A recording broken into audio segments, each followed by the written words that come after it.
বিশ্ববিদ্যালয়ের আঞ্চলিক সদর দপ্তর কলকাতা থেকে PHIE 145 history paper some aspect of European history 1789 to 1945 unit 8 and 9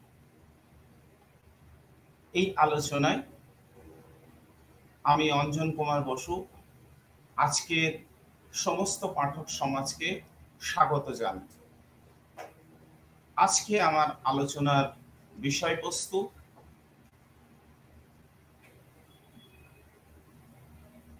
প্রথমে আলোচনা করব এই পাঠ একক 2 এর উদ্দেশ্যগত দিক সম্পর্কে। তারপরে আমি আলোচনা করব ফ্রান্সের শিল্পায়নের প্রসঙ্গ। তারপর আলোচনা হবে জার্মানিতে শিল্পায়ন, রাশিয়াতে শিল্পায়ন এবং ইউনিট নাম্বার 9 এর জাতীয়তাবাদের অর্থ, জাতীয়তাবাদের ধারণা ও জাতিরাষ্ট্র গঠন এর সাথে জাতীয়তাবাদের ধারণা কিভাবে সংযুক্ত, জাতীয়তাবাদী ধারণা ও তার বিস্তার। আজকের আলোচনার এই দিকগুলি আমি পাঠক সমাজের কাছে তুলে ধরব। এই দুই পাঠ এককের মধ্য দিয়ে ইন্দিরা গান্ধী রাষ্ট্রীয় মুক্ত বিশ্ববিদ্যালয় পাঠক সমাজকে যে বিষয়গুলির সম্পর্কে অবগত করতে চায় তা হলো ফ্রান্সের শিল্পায়ন এবং সেই শিল্পায়নের উদ্যোগ যা 1850 পরবর্তী পর্বে এক বিশেষ রূপ ধারণ করে, সেই দিকের উপর আলোকপাত করতে চাই। এর পাশাপাশি আমরা এই পাঠ এককের মধ্য দিয়ে জার্মানির শিল্পায়নের প্রসঙ্গ এবং সেখানে কেন অপেক্ষাকৃত দেরিতে শিল্পায়ন, পাঠ একক 8 এর মধ্য দিয়ে আমরা রাশিয়াতে শিল্পায়ন সম্পর্কে আলোকপাত করব। এই পাঠ এককের বিশেষ করে পাঠ একক 8 পাঠ করার মধ্যে দিয়ে আমরা ইংল্যান্ডের শিল্পায়নের সাথে ফ্রান্স, জার্মানি এবং রাশিয়া এই 3 ইউরোপীয় রাষ্ট্রের শিল্পায়নের ধরন এবং প্রকৃতিগত দিক বা প্রকৃতিগত দিক সম্পর্কে একটা পার্থক্যের জায়গা নির্দেশ করতে পারে। এর পাশাপাশি জাতীয়তাবাদ বলতে আমরা কি বুঝি, জাতীয়তাবাদের ধারণা মধ্য দিয়ে কিভাবে জাতি রাষ্ট্রের ধারণা গঠিত হলো, সেই বিষয়ের উপর আমরা আলোকপাত করব। পাঠ একক 9 এর মধ্যে দিয়ে আমরা জাতীয়তাবাদের অর্থ, জাতীয়তাবাদের ধারণা ও জাতিরাষ্ট্র গঠন, জাতীয় ধারণা ও জাতীয়তাবাদের বিস্তার, সার্বিকভাবে ইউরোপীয় সমাজ ব্যবস্থায় কিভাবে তা কার্যকরী হলো, সেই বিষয় সম্পর্কে একটা স্বচ্ছ ধারণা উপলব্ধি করতে পারব। ফ্রান্সের শিল্পায়ন প্রসঙ্গে আমার আলোচনার শুরুতে আমি বলতে চাইছি, আমি পূর্ববর্তী আলোচনায় ইংল্যান্ডের শিল্পায়নের সাথে মহাদেশীয় অন্যান্য অংশে শিল্পায়নের যে পার্থক্য, যা মূলত সেই রাষ্ট্রগুলো এক একটি রাষ্ট্রের ভিন্ন ভিন্ন ধরনের সমস্যা, তা আমি আমার পূর্ববর্তী আলোচনায় পাঠক সমাজকে তুলে ধরার চেষ্টা করেছি। এবং পাঠক সমাজ হয়তো অবগত আছেন যে ইংল্যান্ডে প্রথম শিল্পায়ন সংগঠিত হয়েছিল, যার অনেকটা পরে, প্রায় 100 পর, অর্থাৎ 100 বছর পর ফ্রান্সে শিল্পায়ন এর নবজোয়ার সংগঠিত হয়। তারপরে একই সময়ে বলা যায় জার্মানিতে শিল্পায়ন সংগঠিত হয়, এবং আরো কিছুটা দেরিতে ইউরোপীয় সভ্যতার লাস্ট চাইল্ড বা শেষ সন্তান হিসেবে যে রাশিয়াকে গণ্য করা হয়, সেখানে শিল্পায়ন সংগঠিত হয়। কাজেই একটা বিষয় আমাদের পূর্ববর্তী ধারণা থেকে নির্মিত হয়েছে,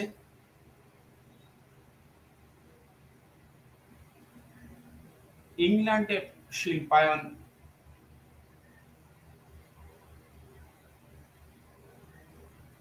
যেখানে 1850-এর মধ্যে পরিপূর্ণভাবে সম্পন্ন হয়েছে, সেখানে ফ্রান্সের শিল্পায়ন বা জার্মানির শিল্পায়ন বা রাশিয়াতে শিল্পায়ন একেবারে 1850 পরবর্তী সময় পর্ব থেকেই সূচনা হয়েছে।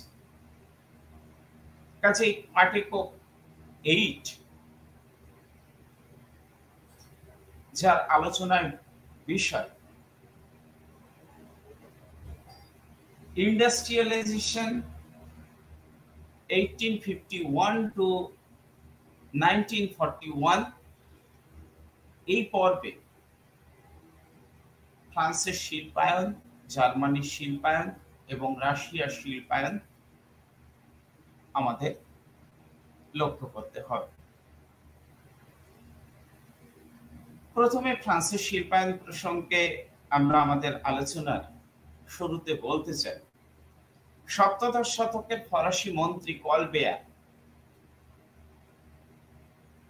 তিনি ফ্রান্সে কৃষি বিপ্লব ও শিল্প প্রসারের চেষ্টা করে কার্যত ব্যর্থ হয়েছিল। এর অনেকগুলি কারণ ছিল। প্রথমত, পুঁজির যোগানের অভাব, উদ্যোগপতি শিল্প গড়ে তোলার মানসিকতার অভাব, বিপ্লবী মানসিকতা, ক্রমেই রাজতন্ত্রের সর্বগ্রাসী মনোভাব,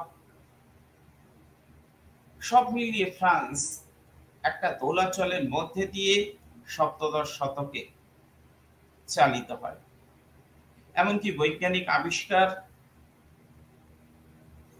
ব্যাংকিং ব্যবস্থা অধীনে থাকা ফ্রান্সে একটু অনুপস্থিতি আমরা লক্ষ্য করি। জনগণের বিরাট অংশ করভারে জর্জরিত ছিল, যাদেরকে আমরা থার্ড এস্টেট বা তৃতীয় সম্প্রদায় বলে অভিহিত করি। সেই তৃতীয় সম্প্রদায়ের মানুষরা করভারে জর্জরিত ছিল এবং ফ্রান্সের যে টেক অফ শিল্পায়নের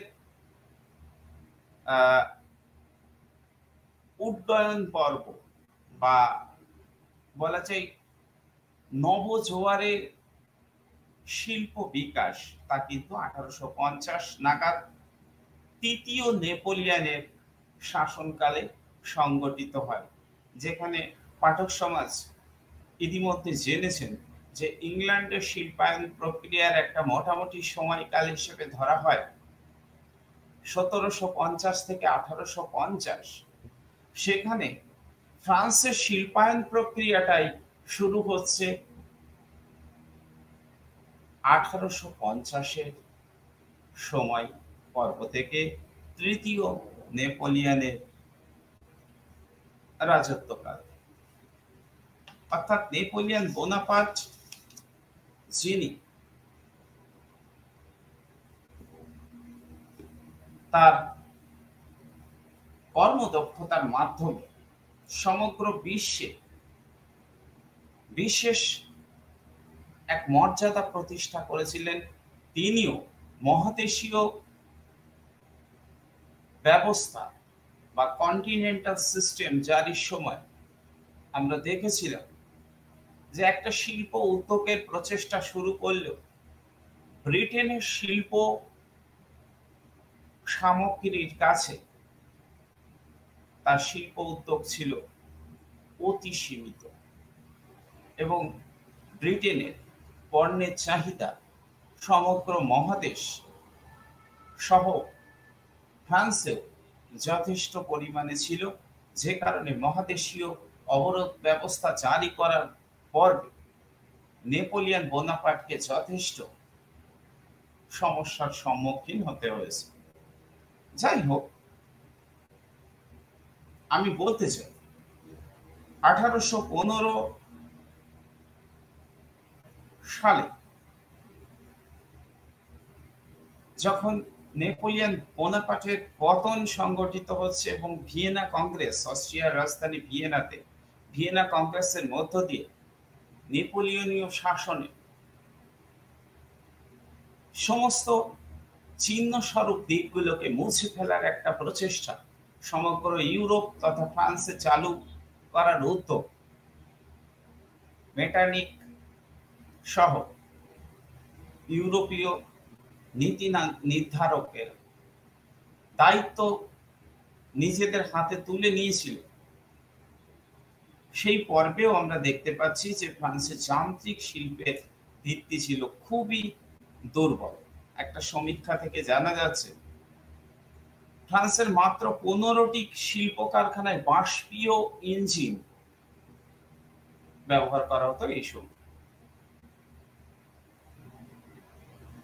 ফ্রান্সের এই অনগ্রসরতার আলোচনা আমি ইতিমধ্যেই আপনাদেরকে আভাস দিয়েছি, সেই বিষয়ে বিস্তারিত আলোচনা যাওয়া সম্ভব নয়।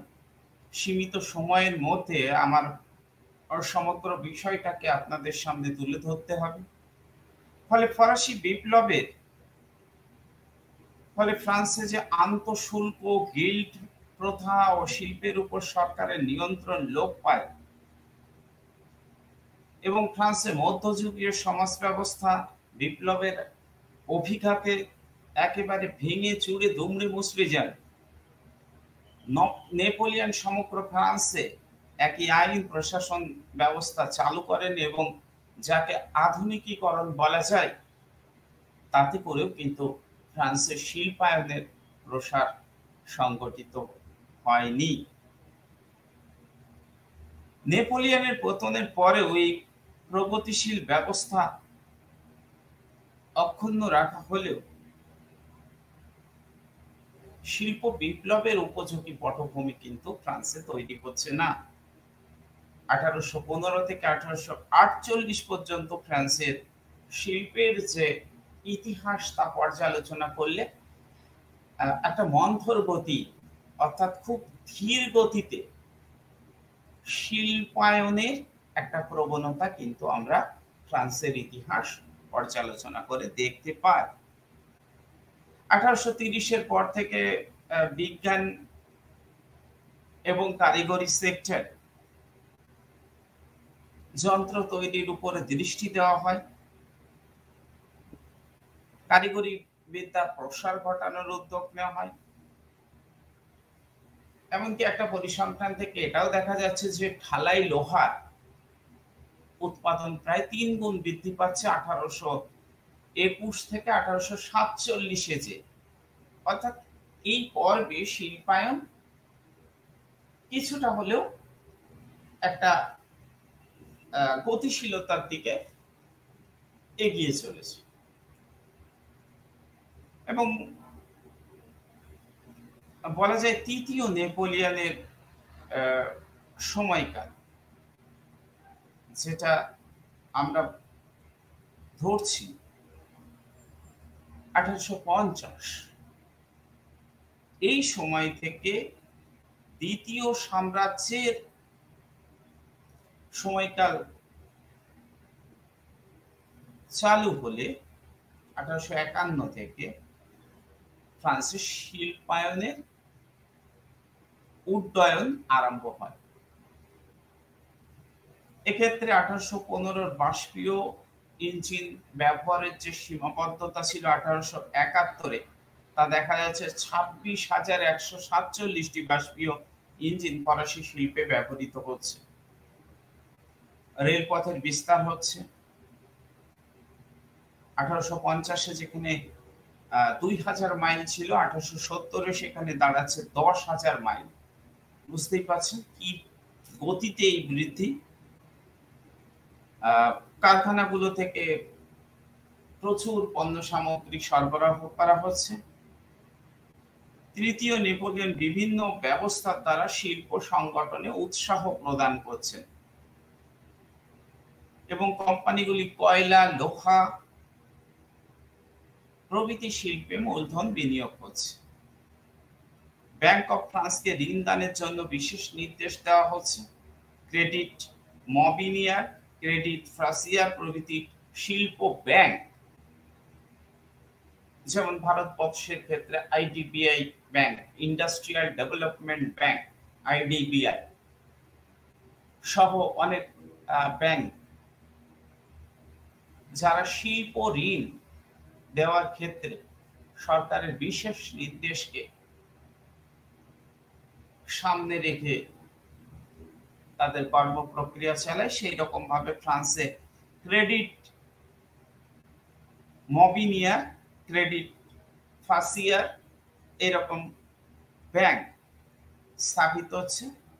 এখান থেকে দীর্ঘমেয়াদী কম সুদে ঋণ দেওয়ার ব্যবস্থা করা হচ্ছে এবং তৃতীয় নেপোলিয়নের সময়কালে রেলপথের নির্মাণের উপর অত্যধিক গুরুত্ব দেওয়া হচ্ছে। তার কারণ পরিবহন ব্যয় একটা রাষ্ট্রের শিল্প উন্নয়নের কাছে ভীষণভাবে গুরুত্বপূর্ণ। তাকে প্রতিযোগিতায় টিকতে হলে পরিবহন ক্ষেত্রের ব্যয় হ্রাস করতে হবে।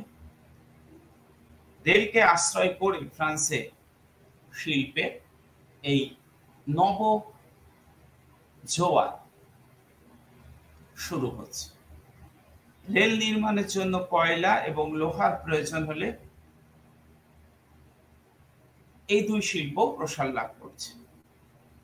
1850 থেকে আলসাসে কয়লা খনি থেকে কয়লা তোলার কাজ শুরু হচ্ছে। লৌহ উৎপাদন, কয়লা উৎপাদন যেখানে প্রচুর পরিমাণে বৃদ্ধি পাচ্ছে। লোরেনের লোহার খনি থেকে বিপুল পরিমাণ আকরিক লোহা উৎপাদন করা হচ্ছে এবং সামরিক বেসামরিক উভয় পদ্ধতিতে এই লোহা ইস্পাত তৈরির উদ্যোগ নেওয়া হচ্ছে। ফ্রান্সে বহু লোহা ঢালাইয়ের কারখানা লোরেন অঞ্চলকে কেন্দ্র করে গড়ে উঠছে। এছাড়াও রেশম শিল্পের অগ্রগতি ঘটছে। লায়ন্স শহরকে কেন্দ্র করে ফ্রান্সের রেশম শিল্পের কারখানাগুলোর বিকাশ আমরা দেখতে পাচ্ছি। এর পাশাপাশি বাজারের চাহিদা বৃদ্ধি পাচ্ছে, বিলাস দ্রব্যের উৎপাদন বৃদ্ধি পাচ্ছে, কাপড়ের ভালো পরিমাণ রপ্তানি বাজার তৈরি হচ্ছে। ফ্রান্সের কৃষি ক্ষেত্রে ব্রিটেনের বিপরীত প্রক্রিয়া এই সময় লক্ষ্য করা যাচ্ছে। সেক্ষেত্রে ব্রিটেনে যেখানে এনক্লোজার ব্যবস্থা অর্থাৎ বেষ্টনী করে একটা ছোট ছোট ভূখণ্ডগুলোকে একত্রিত করে কৃষি বা আবাদ এবং মেষ পালনের কাজে ব্যবহার করা হচ্ছে। ফ্রান্সের বিপরীত একটা প্রবণতা তৈরি হচ্ছে। এইভাবে ফ্রান্সে শিল্পায়নের এক অগ্রগতির পর্ব আমরা 1850 থেকে 1914 এই সময়ের পর্বের মধ্যে যথেষ্ট ভাবে লক্ষ্য করি। 1914 এই কারণে বলা হচ্ছে, আপনাদেরকে এটা মাথায় রাখতে হবে যে 1914 সমগ্র পৃথিবীর কাছে প্রথম বিশ্বযুদ্ধের অভিঘাত নেমে এসেছিল এবং আমরা যথেষ্টভাবে জানি যে প্রথম বিশ্বযুদ্ধের আগে ইউরোপীয় রাষ্ট্রগুলো সম্পূর্ণ দুটো মেরুতে বিভাজিত হয়ে গেছিল এবং সেই দুই মেরু বাজার দখল এবং শিল্প পণ্য সামগ্রী বিক্রির প্রতিযোগিতায় মূলত বিশ্বযুদ্ধের মতো একটা পরিস্থিতি তৈরি করেছিল। আমার পরবর্তী আলোচনার ক্ষেত্র জার্মানিতে শিল্পায়ন। ঐতিহাসিকেরা বলেন যে নেপোলিয়নের পতনের পর 1815 সালে ব্রিটেনে যখন শিল্পায়নের এক নবজোয়ার বা তার উন্নতি যখন চূড়ান্ত সীমায় পৌঁছে গেছে, তখন জার্মানি 38টি মতান্তরে 39টি ছোট্ট ছোট্ট খণ্ডে বিভাজিত, অর্থাৎ জার্মান ঐক্য প্রক্রিয়া সম্পূর্ণ হয়নি। ফলে জার্মানির শিল্পায়ন অধরায় থেকে গেছে। সেই জার্মানি 1 শতকের মধ্যে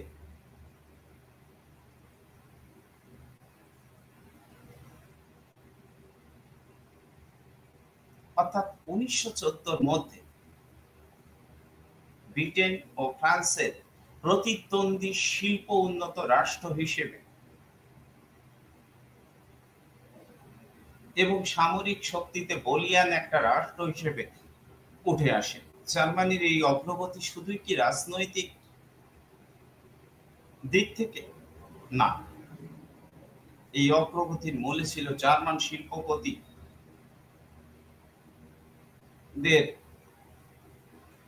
ক্রমাগত প্রচেষ্টা, বিজ্ঞান প্রযুক্তির উন্নতি, দক্ষতা ও অর্থনৈতিক সমৃদ্ধি।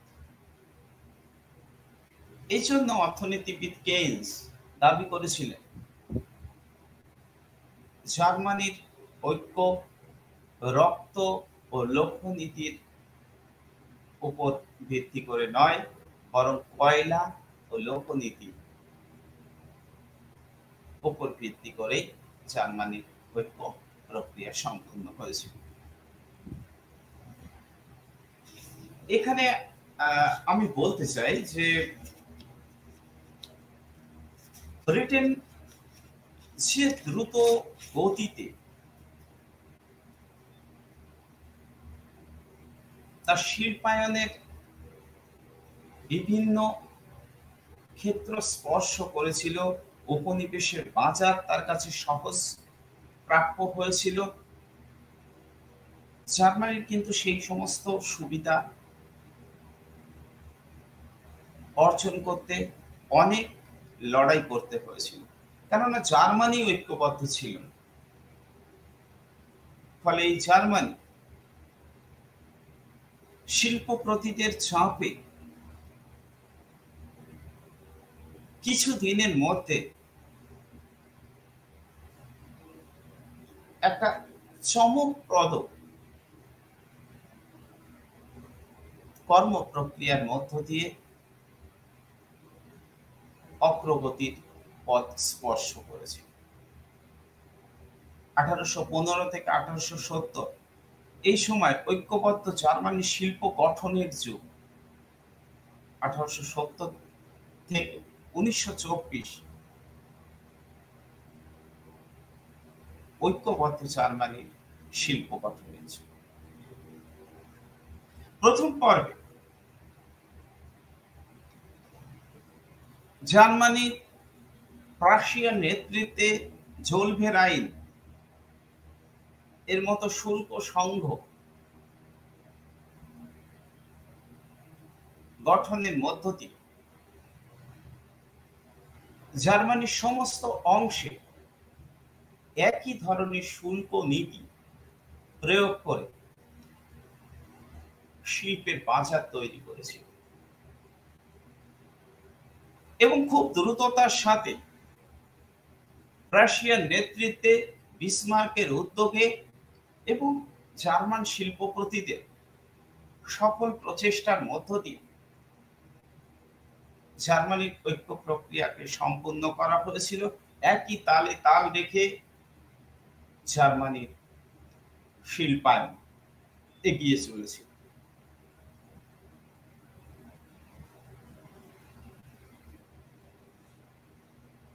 এবং সেই কাজটি করতে যে জার্মানি খুব দ্রুততার সাথে রেলপথের বিস্তার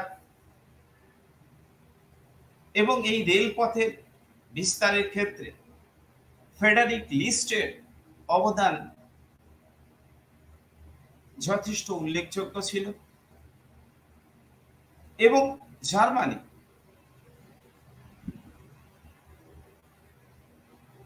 মানুষেরা অতি দ্রুততার সাথে শিল্পায়নের ধারণাকে তাদের মনের মধ্যে বা তাদের কর্ম প্রক্রিয়ার মধ্যে স্থান দিয়েছিলেন। ফলে খুব দ্রুততার সাথে 1850-এ জার্মানির লৌহ উৎপাদন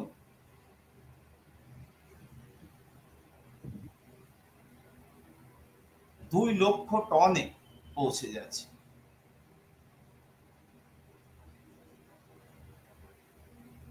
এবং জার্মানির গৌরব লোহা ঢালাই, অস্ত্র তৈরির কারখানা সহ উন্নত প্রযুক্তি জার্মানির শিল্পায়নের ক্ষেত্রে প্রয়োগ করা হয়েছে। জার্মানি 1870 খ্রিস্টাব্দে রাজনৈতিক দিক থেকে ঐক্যবদ্ধ হওয়ার পরে খুব অগ্রসরতার সাথে, অনেকটা দানবের সাথে তুলনীয় মতো বিশাল পদক্ষেপ নিয়ে শিল্প জগতে ঢুকে পড়ে। 1870 থেকে 1900 এই 30 বছর জার্মানির অগ্রগতি ছিল চমকপ্রদ এবং অতুলনীয়। এই সময়সীমায় জার্মানি 6000 মাইল রেলপথ নির্মাণ করেছিল। জার্মানির আইন ও পরামর্শ দ্বারা সংহতি সাধন করেছিল।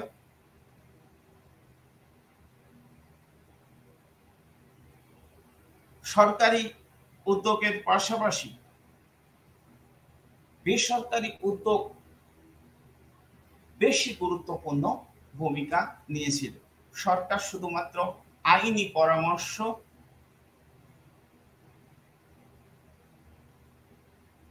বা সংহতি সাধন করেছিল। জার্মানি শিল্পায়নে জার্মানির ব্যাংকগুলো কার্যকরী ভূমিকা নিয়েছিল। হাইপার ব্যাংক এক্ষেত্রে উল্লেখযোগ্য। শিল্প ব্যাংক হিসেবে ছোট ও মাঝারি ব্যাংকগুলি মিলিত হয়ে হাইপার ব্যাংক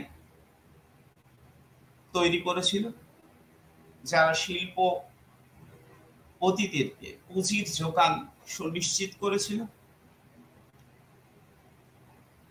জার্মানিতে 1871 খ্রিস্টাব্দে এই প্রকার 33টি ব্যাংকের অস্তিত্ব জানতে পারা যাচ্ছে, যারা শিল্প কাজে আত্মনিয়োগ করেছিল। পাঠক সমাজ বুঝতেই পারছেন যে কত দ্রুততার সাথে একটা রাষ্ট্রের শিল্পায়নের ধারাকে এগিয়ে নিয়ে যাওয়ার জন্য এতগুলো ব্যাংক কাজ করেছিল। জার্মানিতে 1817 কয়লা উৎপাদন যেখানে ছিল তা তুলনায় 1870 যে বহু গুণ বৃদ্ধি পাচ্ছে, সেটা এমন একটা মাত্রা অর্জন করছে যে ভারী শিল্প বিশেষ করে সামরিক শিল্প, অস্ত্র নির্মাণ, প্লাস্টিক, কৃত্রিম রঞ্জনদ্রব্য, নাইট্রেট, সোডা, বিভিন্ন ঔষধ জার্মানি প্রাধান্য পায়। আজও শিল্পায়নের ইতিহাসে জার্মান শিল্প সামগ্রী বিশ্বব্যাপী তার খ্যাতি, প্রযুক্তিগত উন্নয়ন, জার্মান শিল্পায়নের বা শিল্প সামগ্রীর সাথে অন্যান্য রাষ্ট্রের শিল্প সামগ্রীর একটা পার্থক্য নির্মাণ করেছে। সেগুলির গুণগত মান, উৎকর্ষতা এতটাই উন্নত। ব্রিটেন থেকে বিভিন্ন ইঞ্জিন যন্ত্র এনে জার্মানিতে অতি দ্রুততার সাথে এই ধরনের শিল্পায়নের প্রক্রিয়া চালানো হয়েছে। পরবর্তী কালে অবশ্য সময়ের অগ্রগতির সাথে সাথে জার্মানির এই শিল্পায়নে জার্মানির প্রযুক্তি ব্যবহার হতে থাকে এবং তখনই শিল্প সামগ্রীর গুণগত মান আরো উন্নত হতে শুরু করে। জার্মানির এই দ্রুত সাফল্যের কারণ কিন্তু একটা বাজার কেন্দ্রিক প্রতিযোগিতার জন্ম দিয়েছিল, যে কারণে 1890 কাইজার দ্বিতীয় উইলিয়াম জার্মান শিল্প সামগ্রীর বিক্রির জন্য জার্মানির বিস্তার এর ধারণা, ওই পলিটিক প্রচার করেছে।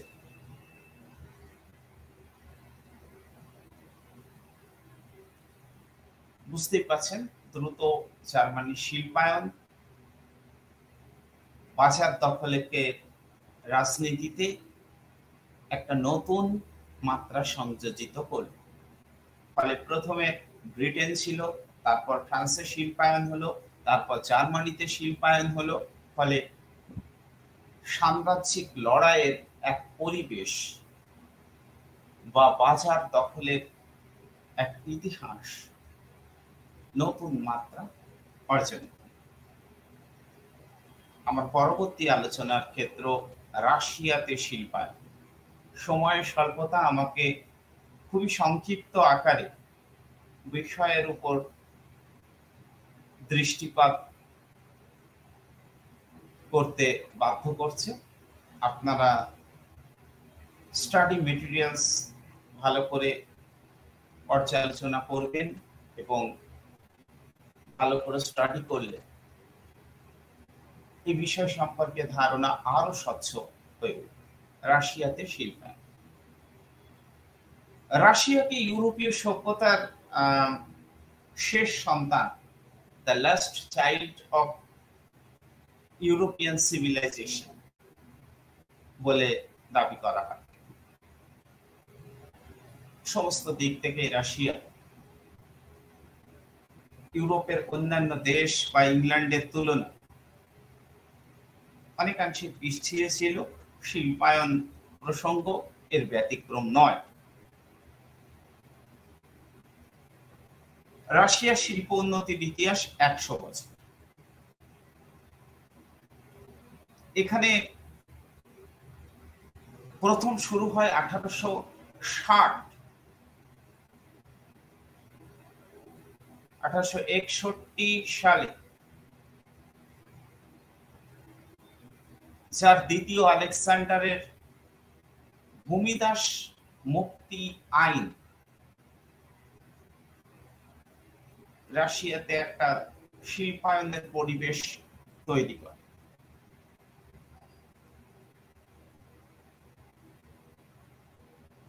পুঁজিতান্ত্রিক কাঠামোতে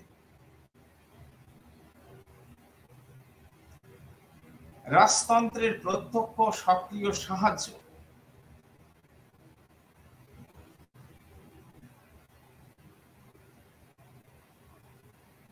ঠিক কতটা থাকে তা আলোচনার বিষয় নয়, কিন্তু এই প্রসঙ্গে বলতেই হয়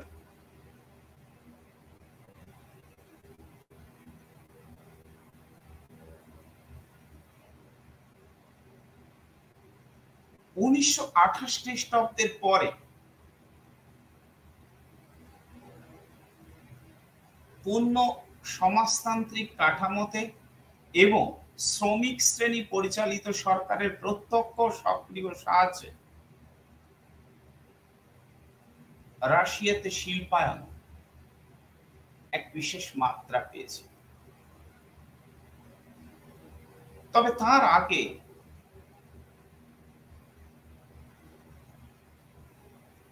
বলতে হয় পশ্চিম ইউরোপের শিল্প বিপ্লবের অনেক পরে রাশিয়াতে শিল্প বিপ্লব ঘটে। অনেকেই বক্তব্য রেখেছেন যে পিটার দ্য গ্রেটের শাসনকাল অর্থাৎ ১৭০০ থেকে ১৭২৫ এই সময় পর্বে রাশিয়াতে শিল্পায়ন এর একটা প্রচেষ্টা শুরু হয়েছিল।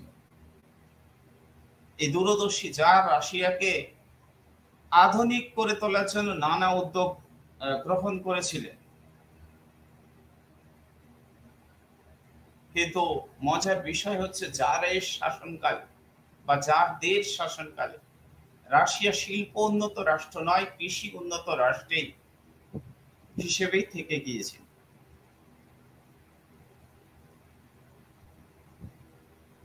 এবং কৃষকদের অবস্থাও যথেষ্ট অনুন্নতই ছিল। যাই হোক, জার শাসনের যুগে রাশিয়ার শিল্প সংগঠন সেভাবে তৈরি হয়নি। বলশেভিক বিপ্লবের পর রুশ সরকার পঞ্চবার্ষিকী পরিকল্পনা আরম্ভ করলে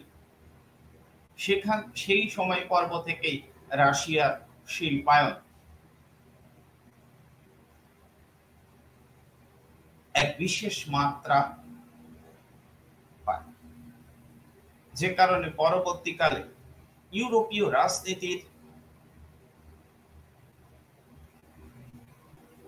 এক চালিকা শক্তি বলা যায়, বা সমগ্র বিশ্বকে যদি দ্বিমেরু বিভাজিত বিশ্ব হিসেবে কল্পনা করা যায়, তার এক মেরুতে রাশিয়া স্থান পায়।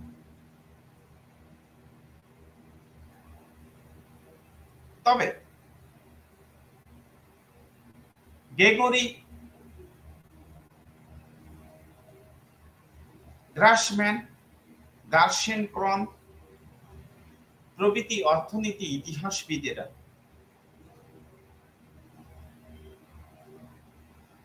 তারা বলছেন জার শাসনের শেষ দিকে অর্থাৎ ১৯ শতকে অনেকটা ১৮৮০ বা ৯০ এই পর্বকে আপনারা ধরতে পারেন। এই সময় থেকে রাশিয়ার শিল্পের ভিত্তি গড়ে উঠতে থাকে।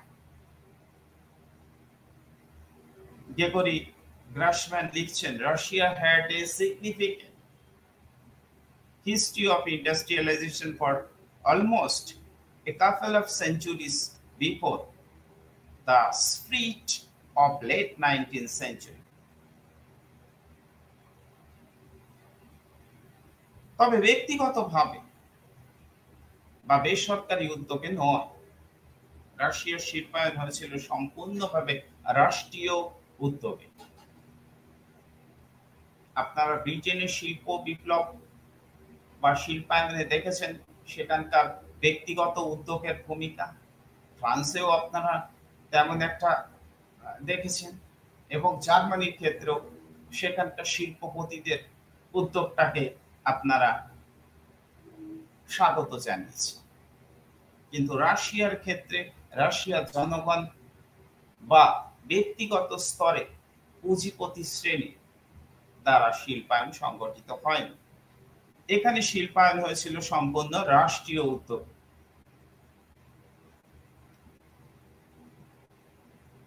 এবং যদি রাষ্ট্রীয় উদ্যোগে শিল্প না হতো, তাহলে রাশিয়াতে শ্রম বিপ্লব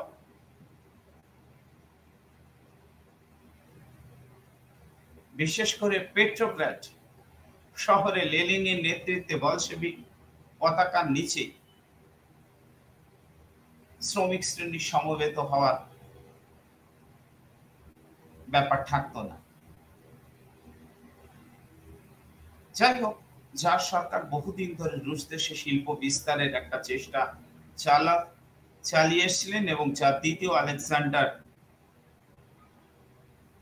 এর বিশেষ উদ্যোগ 1861 পর রাশিয়াতে শিল্পায়ন শুরু হয়েছিল একান্তভাবে রাষ্ট্রীয় উদ্যমে, রাষ্ট্রীয় পুঁজির কে ভিত্তি করে। এবং রাশিয়ায় পুঁজির অভাব ছিল। আমি ইতিমধ্যেই বলেছি সেখানকার কৃষকরা আর্থিক দিক দিয়ে দুর্বল ছিল এবং ঋণগ্রস্ত ছিল। জনগণের একটা বিরাট অংশ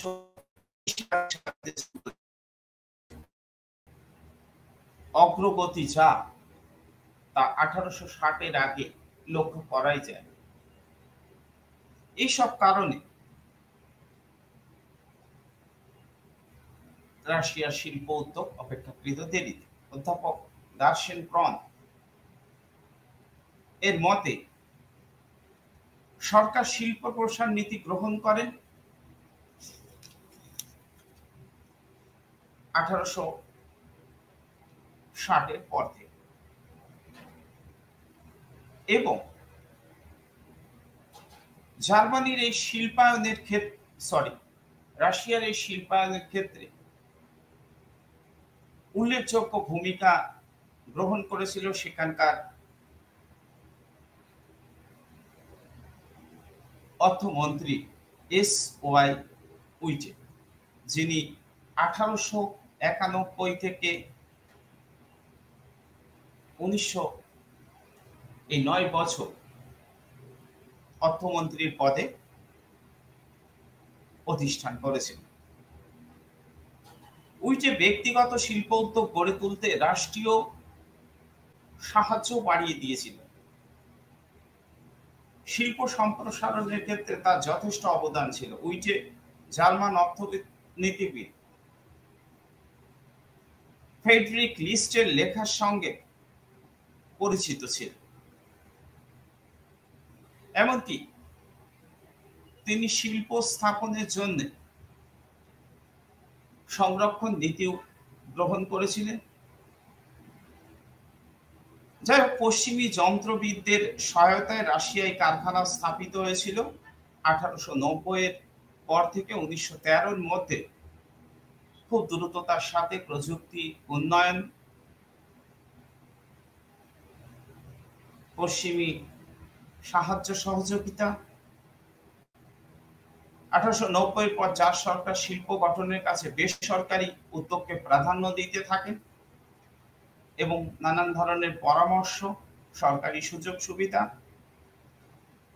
এই সমস্ত উদ্যোগ গ্রহণ করে। কিন্তু রাশিয়ার শিল্পায়ন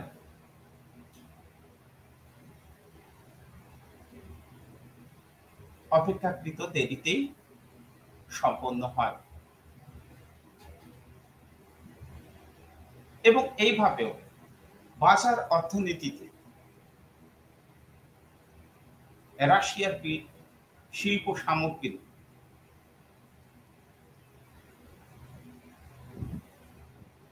আমদানি হলে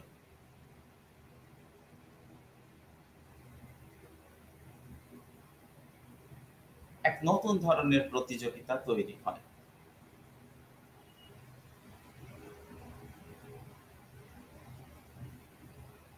এবং এই নতুন ধরনের প্রতিযোগিতাকে কেন্দ্র করে ইউরোপ মেরু বিভাজিত হয়ে পড়ে,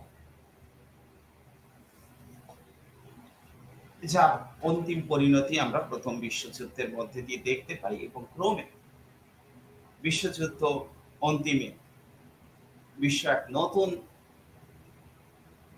শিল্প প্রতিযোগিতা নিয়ে আমেরিকা, রাশিয়া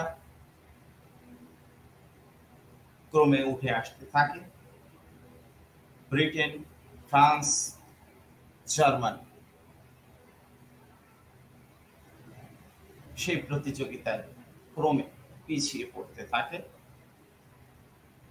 আর বর্তমানে রাশিয়াও সেই শিল্প প্রতিযোগিতায় পিছিয়ে পড়েছে। নতুনভাবে আমেরিকা, চীন এবং ভারতবর্ষ, জাপান এই সমস্ত রাষ্ট্র, কোরিয়া শিল্প বিকাশের মানচিত্রে উঠে আসতে শুরু করেছে। আমার পরবর্তী আলোচনার বিষয় জাতীয়তাবাদ বলতে আমরা কি বুঝি বা জাতীয়তাবাদের অর্থ।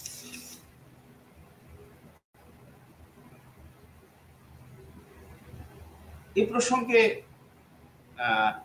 বলে রাখি, জাতীয়তাবাদ এর প্রথম উন্মেষ অষ্টাদশ শতকের মধ্যে। তার পূর্বে ইউরোপীয় চিন্তা চেতনা জাতি বা নেশন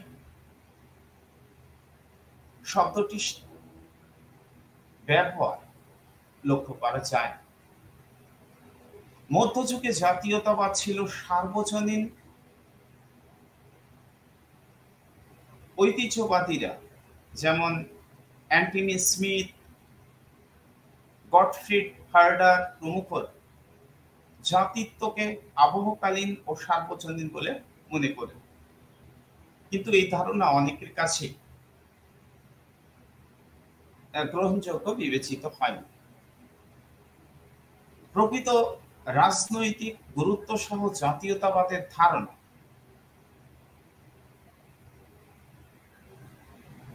অনেকের কাছে গ্রহণযোগ্য বিবেচিত হয়নি। প্রকৃতপক্ষে রাজনৈতিক জাতীয়তাবাদের ধারণা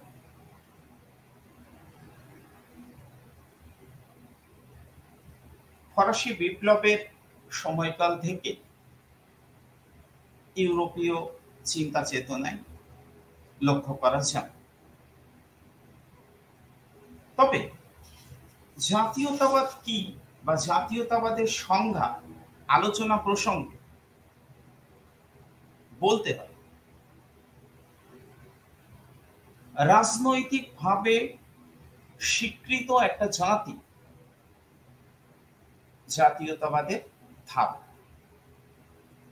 নির্দিষ্ট ভূখণ্ডে বসবাসকারী কোন জনসমষ্টি যদি তাদের প্রাচীন ইতিহাস ও ঐতিহ্যের ধারক বা রক্ষক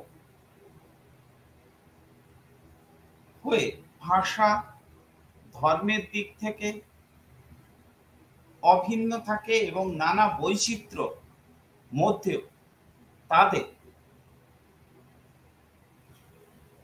মূলগত ঐক্যের বন্ধনে আবদ্ধ থাকে,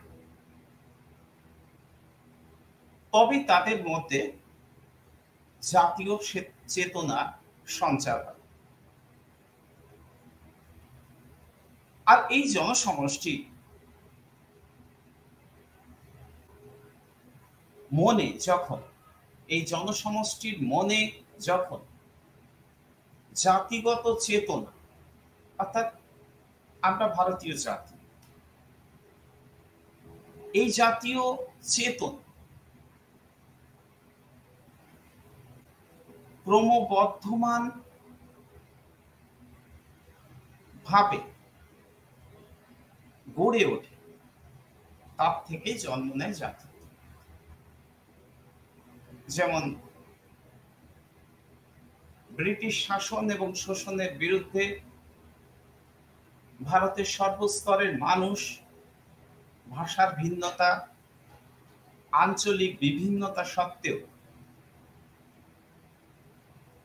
ভারতীয় চেতনা বোধের দ্বারা উদ্বুদ্ধ হয়ে তারা একটা জাতি হিসেবে কল্পনা করেছিল এবং সেখান থেকে জাতীয়তাবাদের ধারণা বিকাশ লাভ করেছে।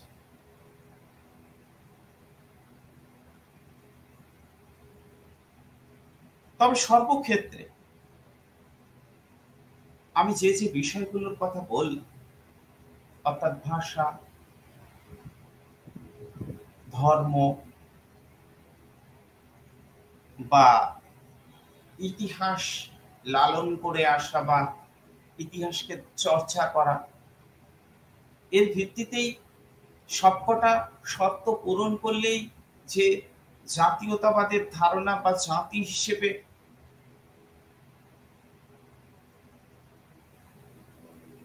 যেমন গড়ে উঠবে, তবে এর একটা বা দুটো অনুপস্থিত থাকলেও যে সে জাতি বা জাতীয়তাবোধ তাদের মধ্যে থাকবে না, এমনটি কিন্তু নয়। কিছু কিছু বিষয়ে ঐক্যবোধ থাকা একান্ত আবশ্যক, তা না হলে কিন্তু জাতীয়তাবোধের ধারণা বা জাতীয়তাবাদ গড়ে উঠতে পারে না। তবে আধুনিক বিশ্বে জাতিত্বের নিরিখেই রাষ্ট্রের বৈধতা ও শক্তি ঠিক করা হয়ে থাকে। এই জাতিত্বের বা নেশনহুড কয়েকটি প্রয়োজনীয় বৈশিষ্ট্য কিন্তু আছে। এই বৈশিষ্ট্যগুলোর মধ্যে উল্লেখযোগ্য হচ্ছে অখণ্ড ভূখণ্ড, ভাষাগত ঐক্য, সাহিত্যগত প্রথাগত বৈশিষ্ট্য, সাধারণ সামাজিক ধর্মীয় অর্থনৈতিক প্রতিষ্ঠান, রাষ্ট্রের সার্বভৌমিকতা, প্রাচীন ইতিহাস, ঐতিহ্যের প্রতি আস্থা, একই রাষ্ট্রের প্রতি জনসাধারণের আনুগত্য, মূল্যবোধ, জাতীয় স্বার্থের সপক্ষে কাজ, জাতীয় নীতির সাফল্য কামনা, বিদেশি শত্রুর প্রতি বৈরী মনোভাব ইত্যাদি। তবে জাতীয়তাবাদের ধারণা ও জাতিরাষ্ট্র গঠনের ক্ষেত্রে উল্লেখযোগ্য ভূমিকা পালন করে। আবার কখনো কখনো জাতীয়তাবাদের উগ্র ধারণা দ্বারা চালিত হয়ে অনেক জাতি তাদের সভ্যতা বা সংস্কৃতি বিস্তার ঘটানোর উদ্যোগ গ্রহণ করেছে, যেটাকে সাম্রাজ্যগ্রাসী মনোভাবের দিক থেকেও ভাবা যেতে পারে। কারণ এই জাতীয় উগ্র জাতীয়তাবাদ, যেমন জার্মানির উগ্র জাতীয়তাবাদ এর কথা আমরা বলতে পারি, এমনকি ব্রিটিশরা যখন ভারতবর্ষে তাদের শাসনের বৈধতা দাবি করেছিল, তখন তারাও আর্য জাতিতত্ত্বের নিরিখে তাদের নিজেদেরকে প্রতিষ্ঠা করেছিল, আর ভারতীয়দেরকে অনার্যে বেড়াজালে আবদ্ধ করে তাদের উপর শাসন করার ন্যায্য এবং ন্যায়সঙ্গত দাবির ধারণা প্রতিষ্ঠা করেছে।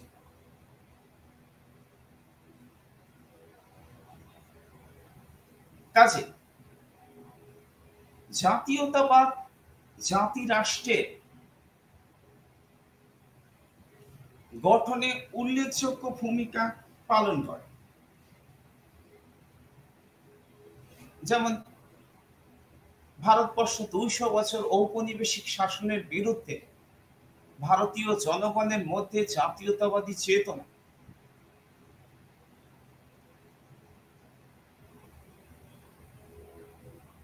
সৃষ্টি হওয়ার মধ্য দিয়ে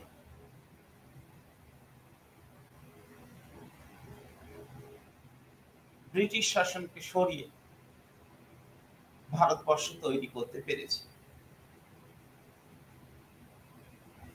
আবার এই জাতীয়তাবাদের উগ্রতার রূপ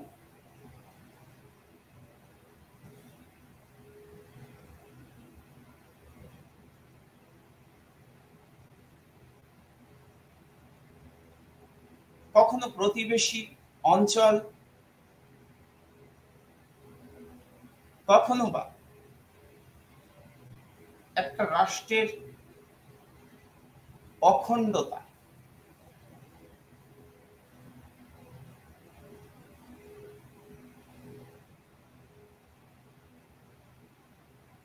কেউ ভেঙে দিয়েছে।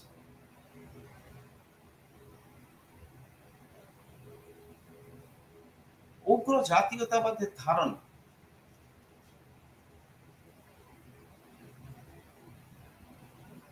কখনো কখনো সমগ্র বিশ্বকে ঔপনিবেশিক শাসনে বেড়াজালে আবদ্ধ করেছে এবং ঔপনিবেশিক শাসনকে বৈধতা দেওয়া এক যুক্তিসঙ্গত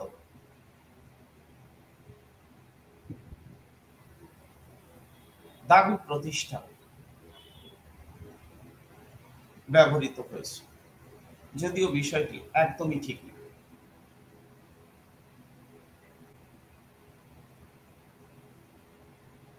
জাতীয়তাবাদের ধারণা ইটালিতে ঐক্যবদ্ধ করেছে। জাতীয়তাবাদের ধারণা ভারতবর্ষ সহ তৃতীয় বিশ্বের অনেক রাষ্ট্রে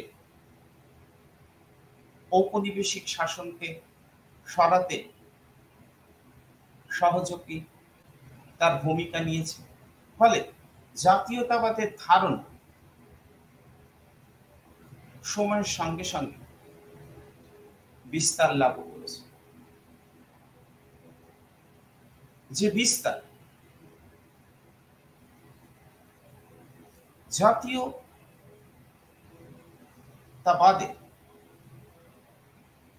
এক স্বার্থ প্রতিফলন বলা যায়। কাজে জাতীয়তাবাদ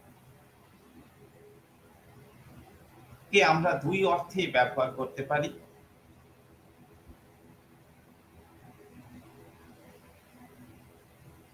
একটা তার উৎকর্ষতার দিক, আর একটা তার গুণগত খারাপ দিক। সেটা নির্ভর করে জাতীয়তাবাদী ও জাতির কাছে। ধন্যবাদ। আমি আমার আলোচনা আজকের মতো এখানেই সমাপ্ত করছি। নমস্কার।